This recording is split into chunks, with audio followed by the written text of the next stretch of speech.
Հայաստանի և Ադրբեջանի միջև շարունակում են պահպանվել տարաձայնությունները մի շարք սկզբունքային հարցերի շուրջ հանրայինի եթերում հայտարարել է արտգործնախարար Արարատ Միրզոյանը։ Նրա խոսքով կողմերին հաջողվել է կարգավորել զգալի թվով հարցեր, բայց որոշ առանցքային թեմաների շուրջ դեռևս փոխհմբռնում ձեռք չի բերվել։ Դրանցից մեկը Հայաստանի սահմանադրությունում փոփոխություններ կատարելու Բաքվի պահանջն է։ Միրզոյանը նաև հայտնել է, որ Հայաստանի և Ադրբեջանի միջև խաղաղության պայմանագրի տեքստի հետագա լրամշակման անհրաժեշտություն չկա, բայց դրա ստորագրման վայրի և ժամանակի մասին պայմանավորվածություն առայժմ ձեռք չի բերվել։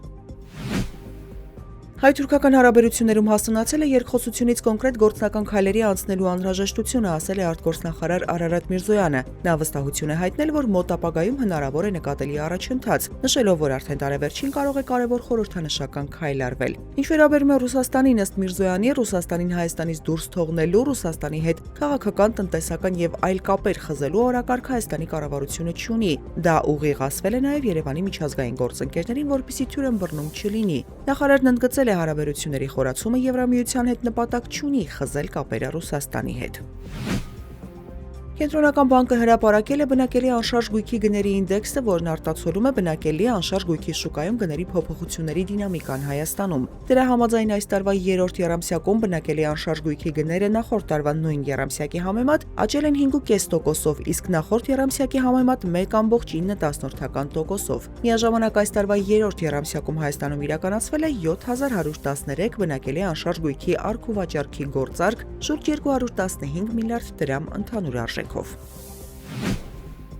ԱՄՆ նախագահ Դոնալդ Թրամփը Ուկրաինայի նախագահ Վլադիմիր Զելենսկիի հետ հանդիպումից հետո հայտարարել է, որ Վաշինգտոնն ու Կիևը շատ ավելի են մոտենում պատերազմը դադարեցնելու համաձայնագրին, միաժամանակ ընդունելով, որ վիճելի Դոնբասի շրջանի ճակատագիրը մնում է չլուծված հիմնական հարցը։ Հանդիպումից հետո Թրամփն ու Զելենսկին առաջընթաց են արձանագրել խաղաղության բանակցություններում ամենավիճելի երկու հարցերի՝ Ուկրաինայի անվտանգության երաշխիքների եւ Դոնբասի շրջանի շուրջ, որը Ռուսաստանը ձգտում է գրավել։ Զելենսկին ասել է, որ Ուկրաինայի անվտանգության երաշխիքների վերաբերյալ համաձայնագիր է ձեռք բերվել։ Թրամփ-Զելենսկի հանդիպումից հետո Եվրահանձնաժողովի նախագահ Ուրսուլա ֆոն դեր Լայենը հայտարարել է, որ Եվրոպան պատրաստ է շարունակել աշխատել Ուկրաինայի եւ Միացյալ Նահանգների հետ, նպաստելու ուկրաինական պատերազմի արագ դադարեցմանը։